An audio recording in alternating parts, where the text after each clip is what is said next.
Hello everyone, my name is Mirna, and on behalf of the Mindalia TV team, welcome to Mindalia live streaming, where thousands of people around the world gather every day to see the lectures and interviews organized by Mindalia TV. Today with us, Angel Rebo, CEO consultant, TV host, international public speaker, and president of the Wisdom for Kids Foundation is going to be with Brad and Casey Wallis. They are the founders of the Expand with Julius Foundation, and they're going to be talking about life after a near-death experience with Sharon Milliman. Before starting with them, we want to remind you that Mindalia's mission is to share information that can help raise the level of consciousness around the world, and you can help us by subscribing to our channel, leaving us a positive comment down this video, or sharing it with someone that you know that is going to benefit of the content that we are sharing here today.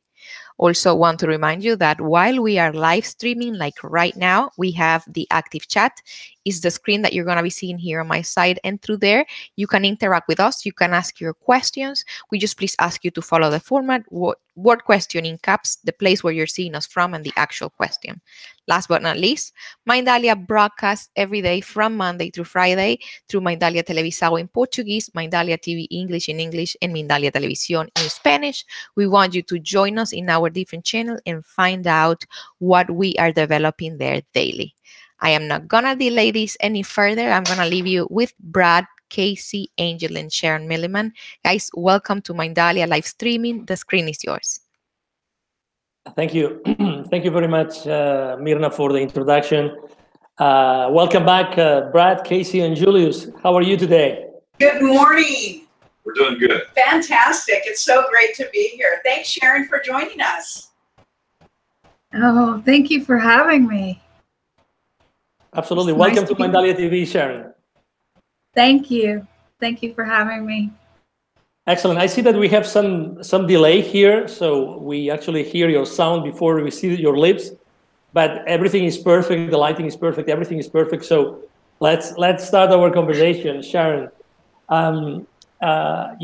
What is that thing that you like the most to do on your life, in your life, Sharon?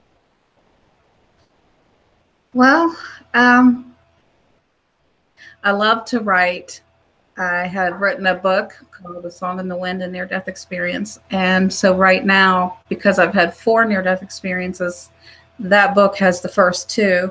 So I'm writing a sequel that will have the last 2 in it. So I love to write, and I love taking care of my grandson. He's the joy of my life. So I do that. And I love to do things like I make wedding flowers. So I do that. In fact, I'm in the middle of doing a wedding now. And just anything that actually involves going out into nature. I love to collect flowers and heart-shaped rocks and feathers. And I just creative with things like that. So. Awesome. I mean, you mentioned 2 books already and writing another one. I mean, where does all that inspiration come from? This is amazing, Sharon.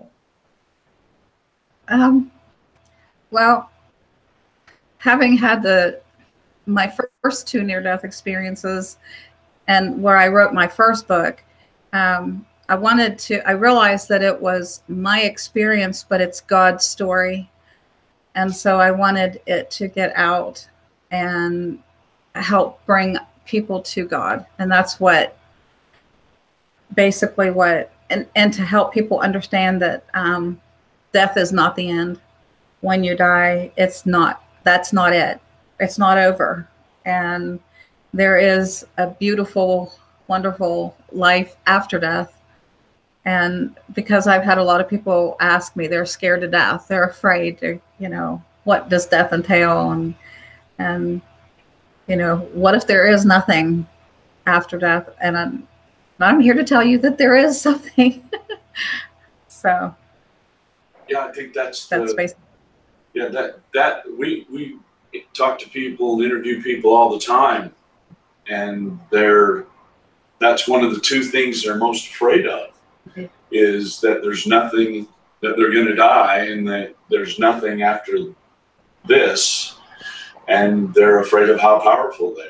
Yeah, death is an illusion. It's an inappropriate word. It's a complete inappropriate word, actually, for anything, because anything that is composed of energy has a continuum to it. That's the truth. That's great news. That's really great news. That's one of the things we do really love about science, is they have proven that energy never goes away. It just expands itself or conforms, you know, to something else. But Sharon, I'm curious, we know kind of the answer to this, but can you tell us a little bit about your first out-of-body experience, teletransporting experience into your extraordinary, and then your second one, and maybe what some of the differences were in those experiences for you? Okay. When I was 13, I was taking swimming lessons, and the instructor wanted us children to dive head first, you know, this way, you know, diving in the water head first. And it was a 10-foot section of the pool, and I was terrified. I just couldn't do it. I watched all the other kids do it, and they came out of the pool and they were fine. But I had this feeling, I just could not do it. And so my instructor said, "You will do this dive or I will throw you in." And he did. He threw me in, and I panicked, and I took in a bunch of water, and I sunk to the bottom of the pool. Then I'm laying at the bottom of a 10-foot pool, and I look up, and I felt so warm and so cozy, and the pain of taking all that water in, it was gone. I didn't hurt anymore, and I wasn't afraid at all. But I felt it was really strange, because I look up and I see the water rippling on the top, and there's this light, and I thought it was white. It was a soft white light, but it was bright, but it didn't hurt my eyes, but it was so beautiful, and it kept getting bigger and bigger and bigger. And I don't know if I was going up to it or it was coming down to me. I couldn't tell. And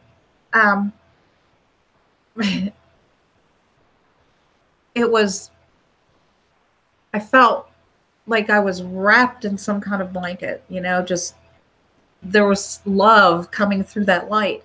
But when I first saw it, I thought, what is a light bulb doing in the pool? It was so strange.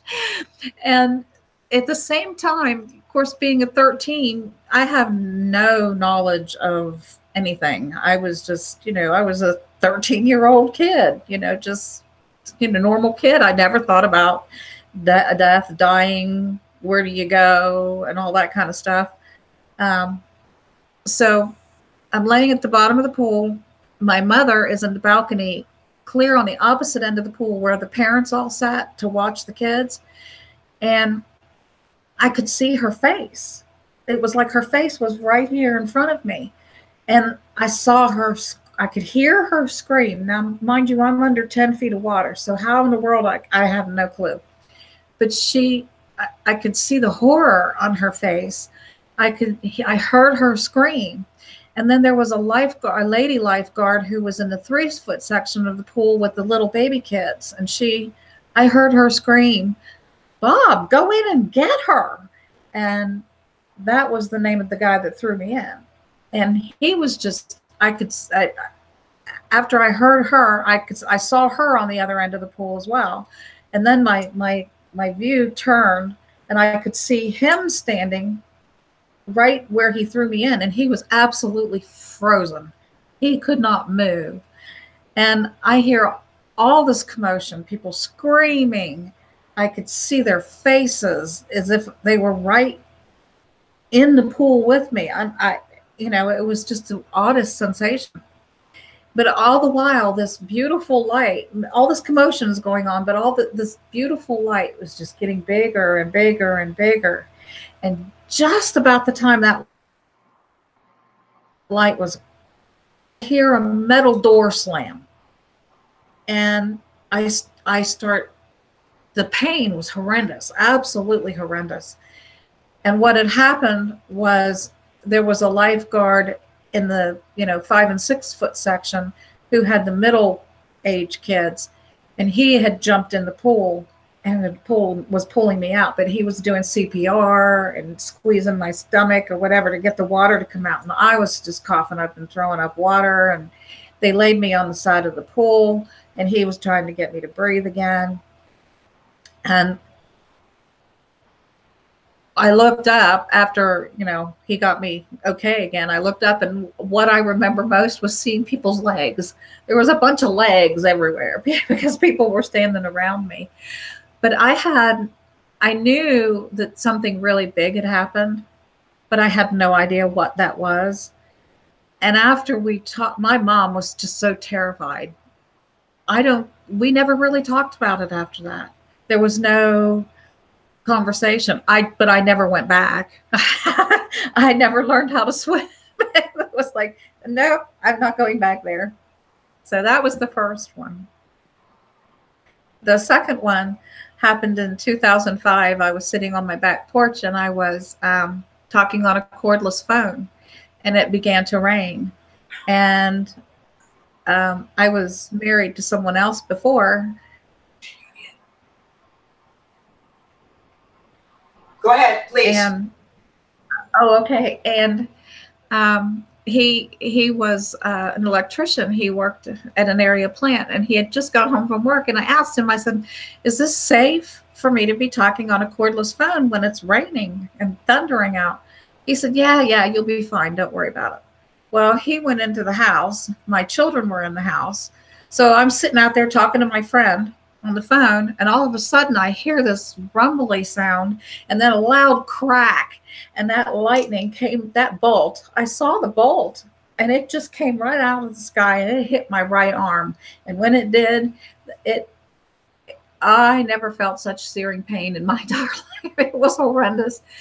The phone went flying, and it was just burnt to a crisp, and there were char marks on the stairs where I was sitting, and then the lightning passed through me and went underneath the house and blew the transformer in front of our house. And our whole neighborhood went without power for about 4 hours till someone could fix it. But in the meantime, right after that lightning hit my arm, my spirit peels up out of my body, kind of like a banana, just peels right up out of it. It happened so fast that at first I didn't know I was dead. I had no clue. So I knew that I was hit by lightning. I knew that something had happened, but I didn't know what. So I'm kind of floating, walking through my house, and I'm looking at everything, and it has this burnt gold look to it. And I noticed when I walked through the back door and into my kitchen, or floated, or whatever it was, I'm looking at the curtains on my wall, on my windows, and I'm like, those are not my curtains. So I go into the dining room, and I see the furniture. That's not my furniture. This is my house, but this is not my stuff. Then I hear this old-time radio show playing back into something like the Waltons, what you hear the Waltons. And it's like I have been transported back in time to about 30. Yeah. And I was there. If we may, let us tell you that there's parallel going on. So we support that there is not previous or next, that everything lives in the eternal moment of now. Though human beings will perceive this to be past lives or a previous state, we support that there are sliding door effects into your existence everywhere. And you literally, through the high frequency, basically transported yourself into your own self in another time existence in your home. It's fantastic, fantastic. We hear this occasionally, but not often, where people fully recognize this. So please, Master, with enthusiasm, continue telling us your experience, but also please tell us how you were feeling. Tell us your emotions, please. Continue. Okay. So I'm going through the house and nothing is my stuff. And I hear this radio show and I start looking around the house for the radio and I can't find it anywhere. And there are no lamps. They're like gas lights or something. Some weird, everything was just very strange. And I start feeling, I can't find my husband. I knew he was in the house, but I couldn't find him anywhere. My kids were home, but I couldn't find them anywhere. And it was like, this is really weird. And I started to panic. And it was like, you know, and since that time, I have come to realize that I was a ghost. Just for a couple of minutes, I was, you know, I was in a different place.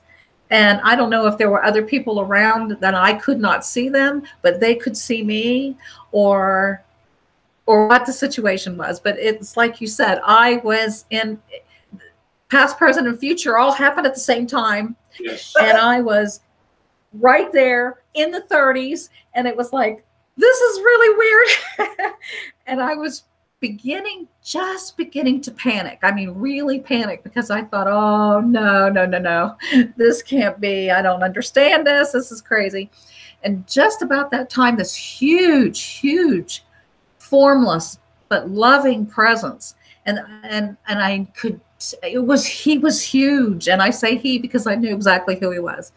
He was absolutely humongous. But that presence just filled me full of this love like I have never experienced on this planet ever in my life.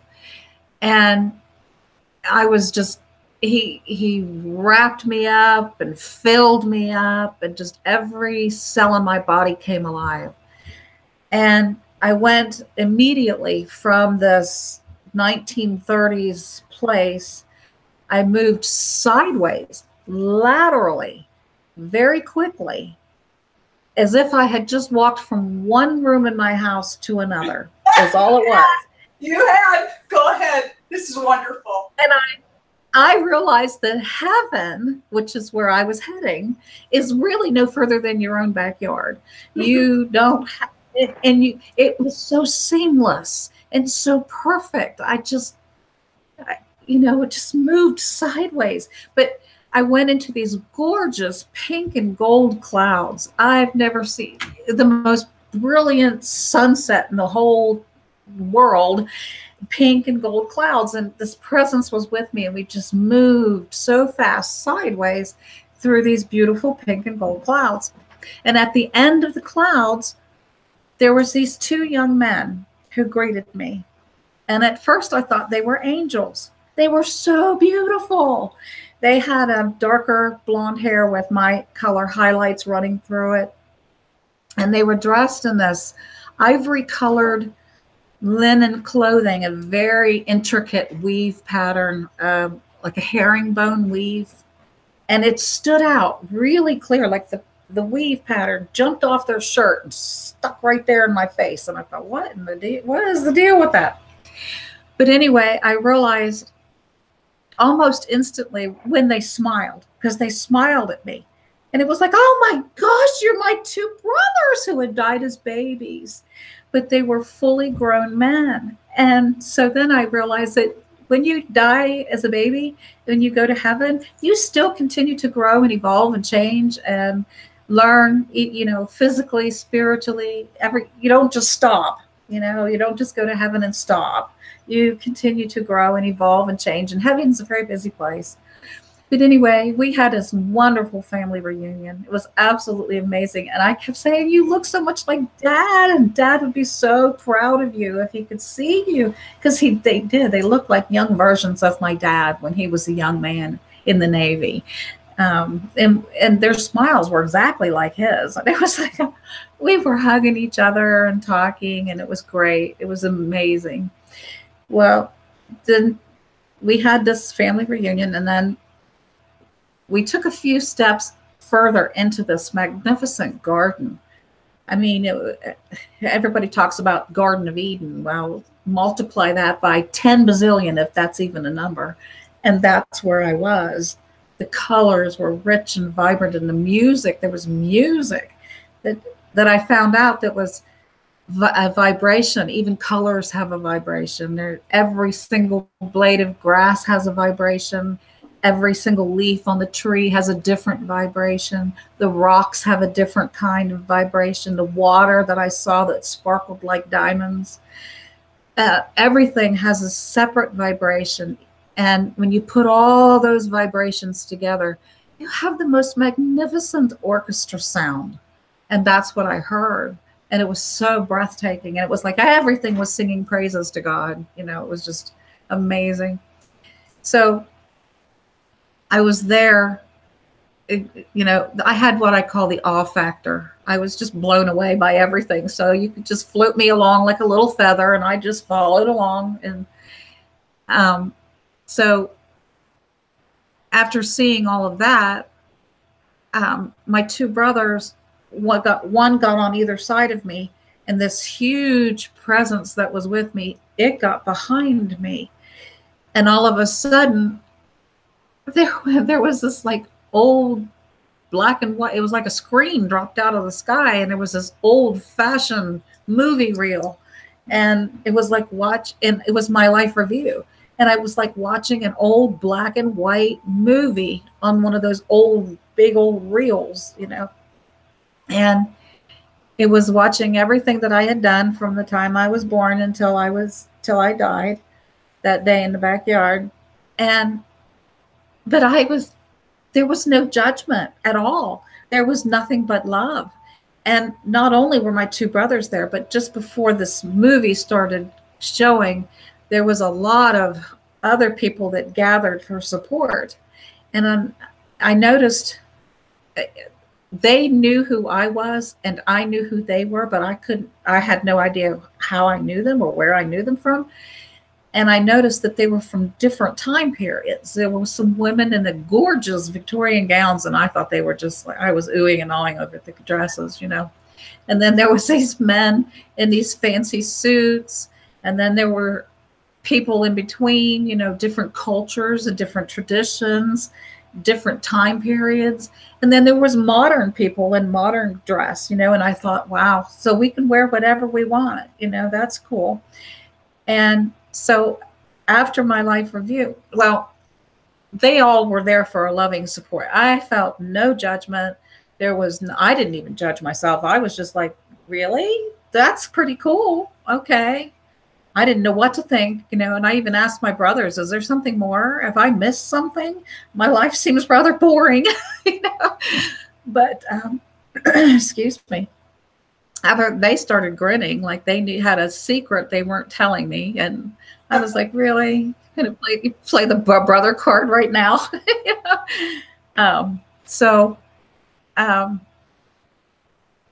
There was, it was like I was watching that movie for informational purposes only, because there was no feeling but love from everybody. And I was just watching it, and then I felt nothing. You know, not good, not bad. It was just, I just watched it.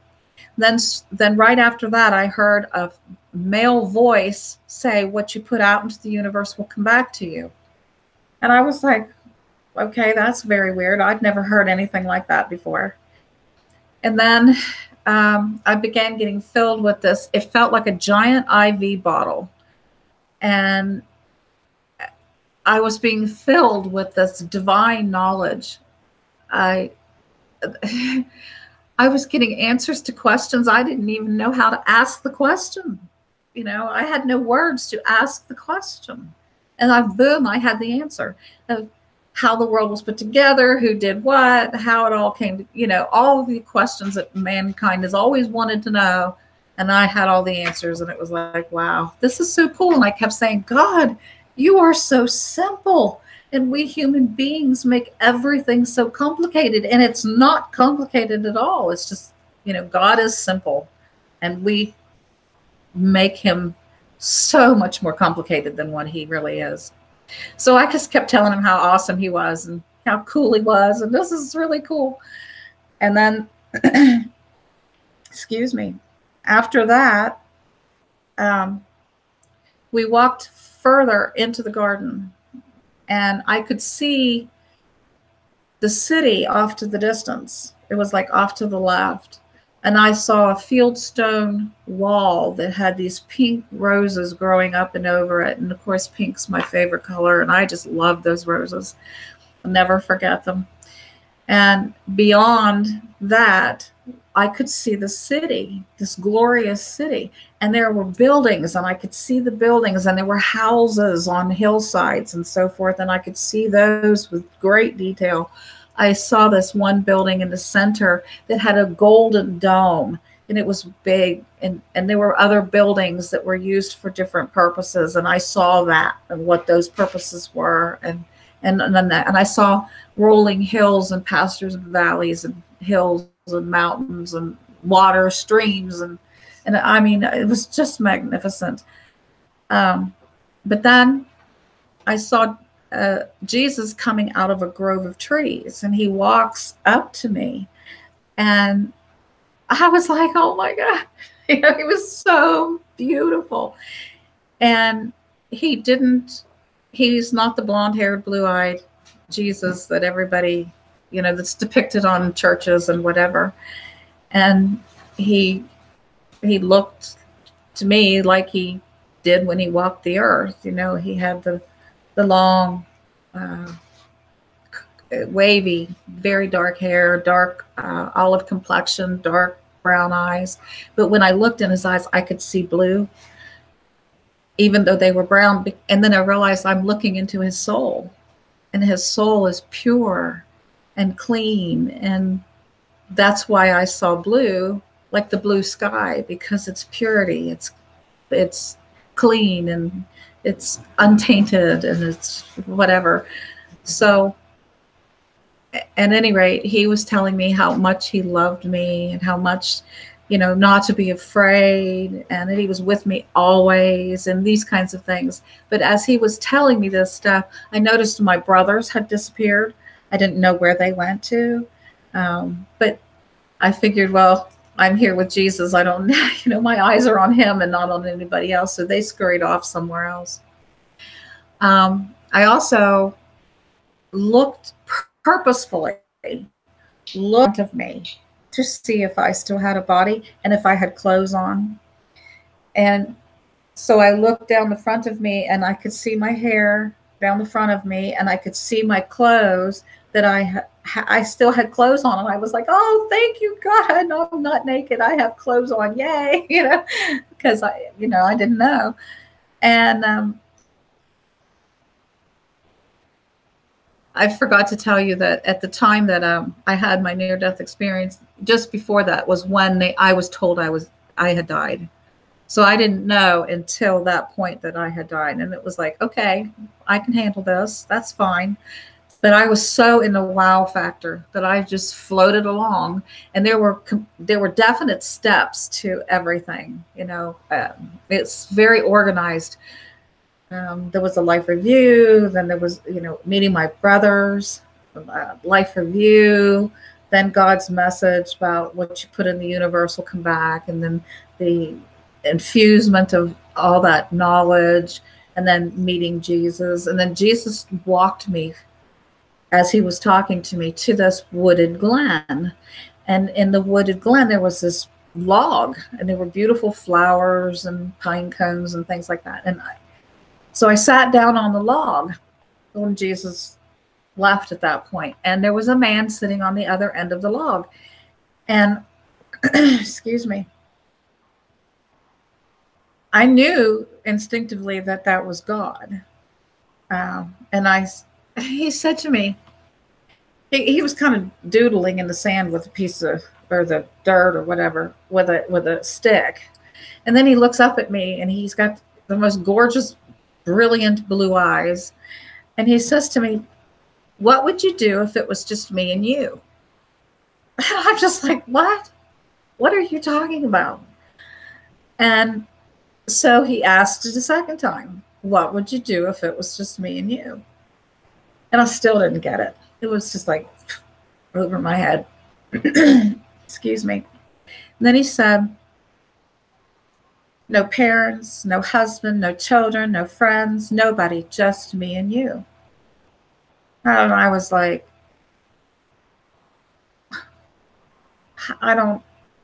okay, I hear the words, but I don't understand. Why are you asking me? What is this? So he said, come with me. And he was so patient and so loving.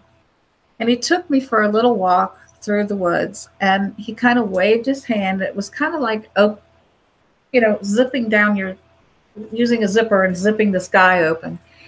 And he showed me the vastness of the universe with nothing in it. No trees, no houses, no people, no cars, no animals, whatever. Just empty, beautiful spinning planets and sparkling stars and rainbow colored gases. And it was so big. It was huge. And I look up at him and I said, no, I don't think so. Because after the first 10 minutes of just me and you and all of this, you would be so sick and tired of me and all my chatter and my questions. You would not like me anymore. So no.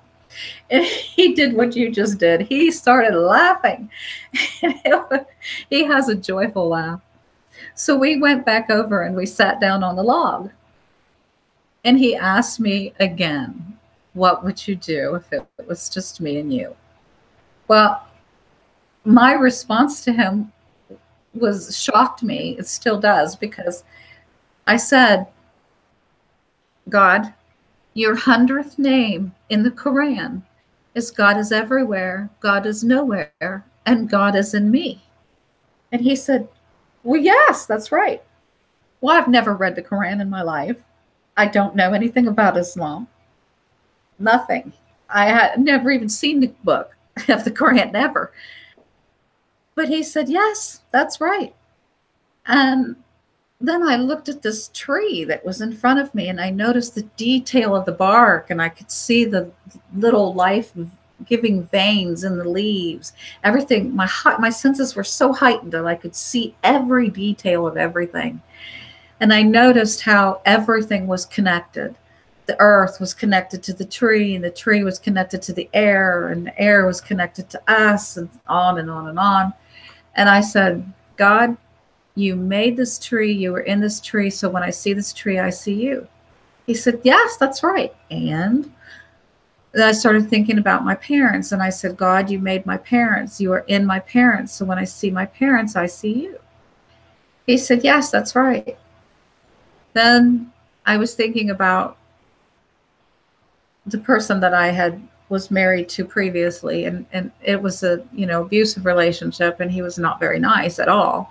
And I said, Lord, or God, you made people. There are people in this world who hurt other people and are very cruel, but you made these people. You are in these people. So when I see these people, I see you. And he said, yeah, that's right. And he said, but now I have a question for you. And I was like, okay. And he said, when you look in the mirror, what do you see? And I was like, my normal answer would be not much, because that's just, but that's not something you do tell God. You just do not say that to the creator of the world. You don't say I'm not much. So I said, God, you made me, you are in me. So when I look in the mirror, I see you. And he was like, yes, that's right. You got it. And he sparkled all over, and his eyes sparkled, and he was grinning from ear to ear. I've never seen anybody so happy with an answer in my life. And it made me feel so good. And then I was getting this infused knowledge again. It was like he was, I don't know the word, telepathically telling me or infusing me that all the things that had been told to me all my adult life. Now, my childhood, my parents were wonderful. They always built me up and whatever. But in my adult life, I had been cut down a lot and told I wasn't pretty, that I wasn't smart, and blah, blah, blah. Well, God was telling me, look, you're perfect just the way you are. I love you just the way you are. And beauty isn't on the outside. Beauty is on the inside. And my love makes all of the imperfections perfect. And I don't even see those imperfections. I see you as perfect. And I love you for that. So after that, 2 angels came and got me and took me to this lake. and showed me. I looked down and it was like glass, and I looked down in there and I could see future world events that back then, and these things are happening now.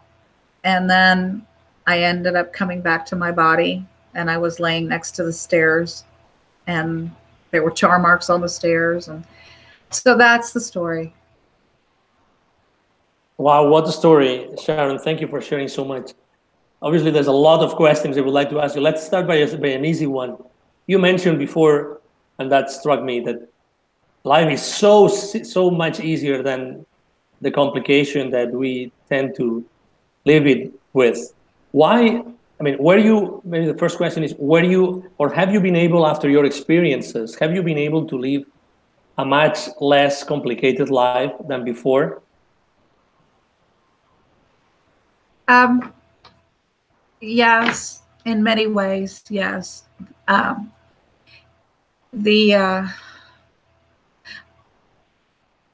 try to stay away from chaotic situations. I try to stay away from the drama because I'm just so super sensitive to that stuff now that I can't deal with it.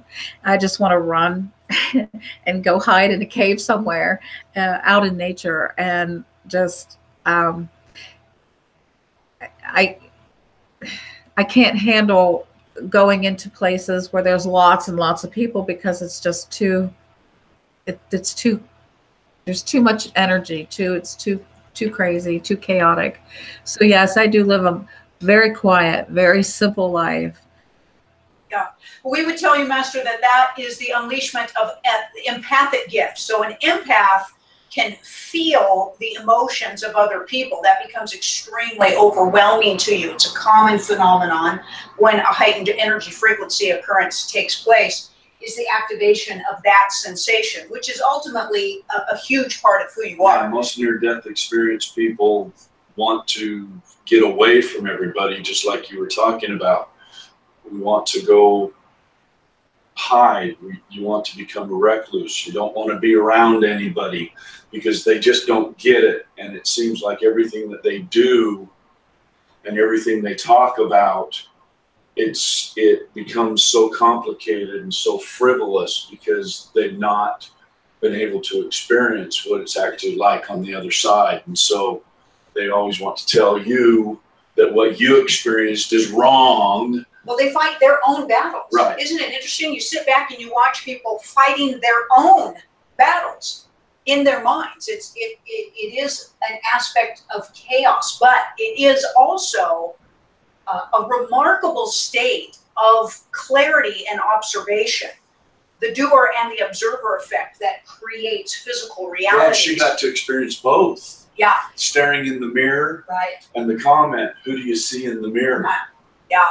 Yeah. You know, that is a pretty profound statement. So in alignment with what Angel asked, making your life more simple, have you then maybe trimmed down, what you do, but at the same time finding extreme joy in everything that you do, which is a huge aspect of simplifying things. Yes. Yes, I learned that you find joy in the little things. It doesn't have to be huge, big explosions of whatever, but little teeny things can bring such huge joy. A bird singing to you in a tree, finding a heart-shaped rock. For me, anything pink brings me joy. I was going to say, in your flower arrangements, you imprint in each of your arrangements that loving feeling that you got to experience when you were on the other side, even though you can't explain it to the people that you are working for. I sense that you imprint all of those arrangements based upon the loving kindness that you got to experience on the other side. And that's your gift to the people who are being married. Oh, that's beautiful. Yeah, I agree with you. Yeah, that's beautiful. And Sharon, is it possible to help people have a less complicated life? Is it possible to help people do that, achieve that? Have you tried yourself to do that with someone? Yes, I have. One of the messages that I've come back with, and it was really huge, was that whatever you do in your life, whether it's something big or something small, like doing laundry for your family or cooking dinner or picking up trash on the side of the road, whatever it is, if you do it with love, that is so huge. That's what that is huge to God.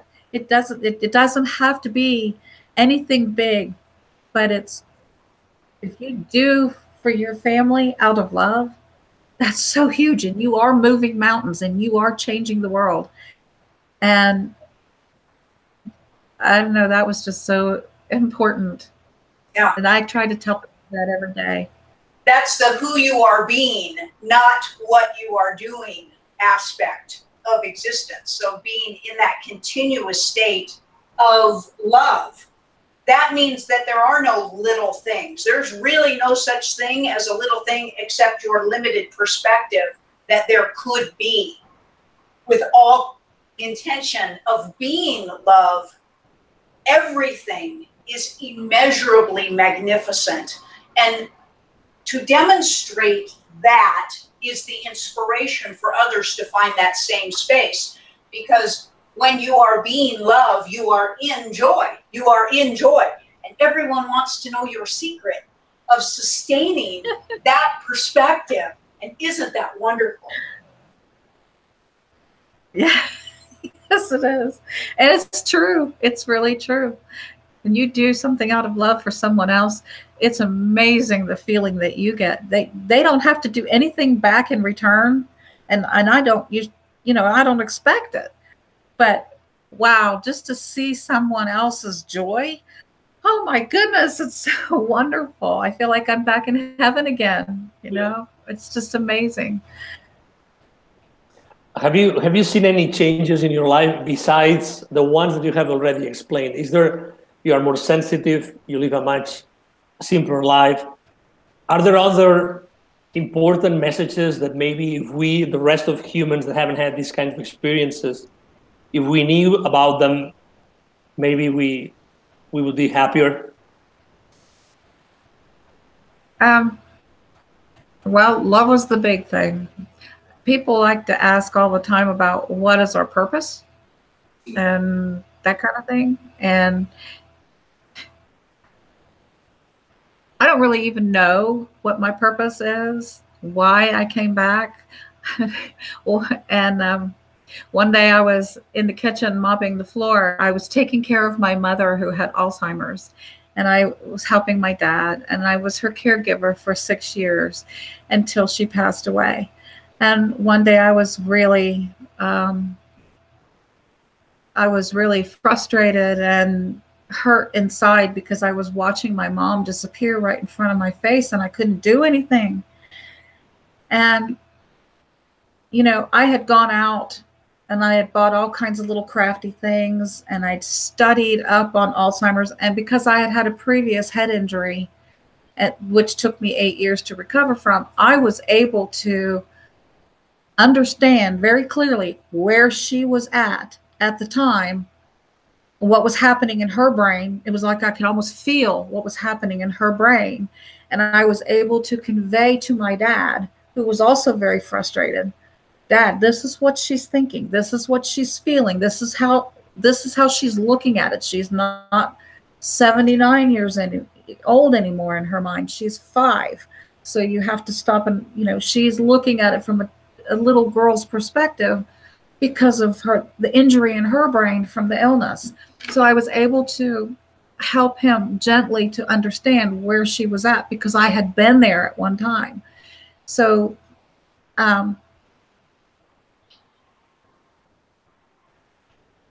one day I was mopping the floor and I had a visitor, and he was leaning up against the counter, and this was a physical visitation.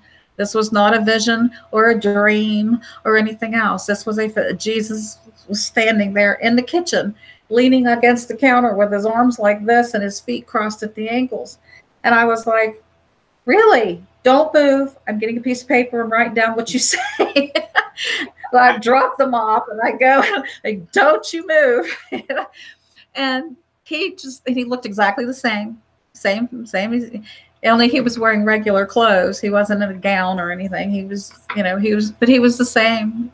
And he told me, he said, give me the burdens. Give me the things that hurt you. I am strong enough to handle it.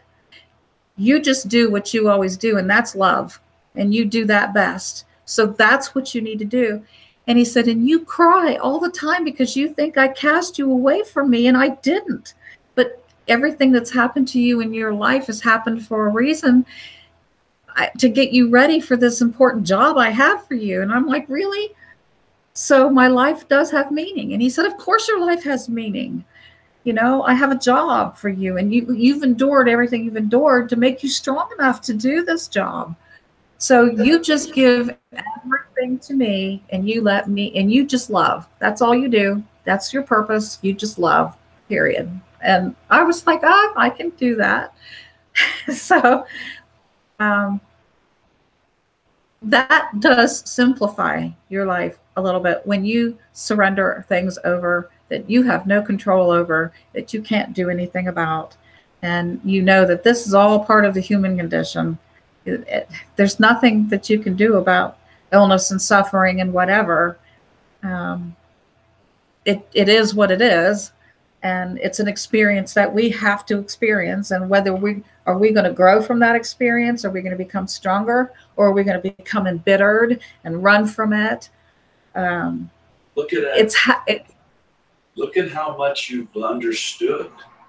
Look at how much you've grown. Most people, yeah, a lot.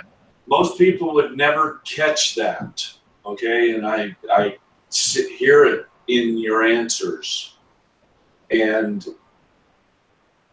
you need to give yourself a little more credit, because you're being given lessons to teach other people in ways that you don't even understand are going to teach other people. Mm-hmm. Just the simple answer of, it's all just an experience. Exactly. That's exactly correct. Everything you do here on this plane of existence is just an experience. An experience that always expands you, even though you may not have an understanding based on your perception. But experience always expands you. When you find that truth, then that is the relief from the pain and suffering perspective. But just even getting into your own state of that statement, it just is an experience. And then you start saying it's an experience that expands you. It's an experience that expands me. And that starts to even resolve the question as to why the experience has taken place. Right. Excellent. Sharon, we are reaching the end of this conversation. It's been an amazing story. I was really amazed of listening to every single detail of what you were saying. The explanation of your 2 near-death experiences have been incredible. Thank you for sharing so much. I would love you, if you don't mind, would you mind sharing with the audience, where can they find you, please? You can find me on Facebook under Sharon. It's either Sharon Getterman Milliman or just Sharon Milliman. I have a regular page, I have an author page and a book page. You can also find me under my book, Song in the Wind, A Near-Death Experience. So that's where you can find me. My email address is sharonmilliman@yahoo.com. You can write to me too if you want to. And thank you so much for having me on your show. You guys are amazing. Thank you. It's been an honor. You are, absolutely. You are. Exactly, you are. So I'm Brad, Casey, and Julius. Where can we find you online? Because I think that you also today, you have something, a surprise for everybody. Yeah, we're really excited. We love your viewers so much. Julius has a gift for them. If they would please just go to expandwithjulius.com. You're going to see a big banner there that says free gift from Joyous. Please click on it, interact with us. We are so grateful for all of the opportunity and the feedback that we've received from the programming. We look forward to hearing from you. And of course, Angel, as always, for any of the listeners who'd like to be part of this programming, they can also email through Expand with Joyous or to support@expandwithjoyous.com and let us know about your near-death experience, and let us help you, with Angel and Mindalia's help, share your story with the world. Absolutely. Thank you very much. Thank you very much, Sharon, for being with us today. Amazing. Thank you. And Casey and Brad and Julius, what an amazing interview today. It's been incredible. Yeah, I mean, sweating. Wow. Yeah. I mean, I've enjoyed every single word. Yeah, I mean, yes, such a lovable being, Sharon. Thank you. Thank you very much. Thank you. And again, this is Angel Rebo with Mindalia TV today from somewhere else, not in with the roll up that you typically have. I had something to do earlier in the day, but thank you very much for still being with us today. As you know, every single Wednesday we are with Casey and Brad and Julius, and extraordinary people that want to make this world a better place and increase the level of consciousness that we all have and we all should have about what's really going on in these dimensions and in all of them. So thank you very much. Have a wonderful day and hope to see you soon. Bye-bye.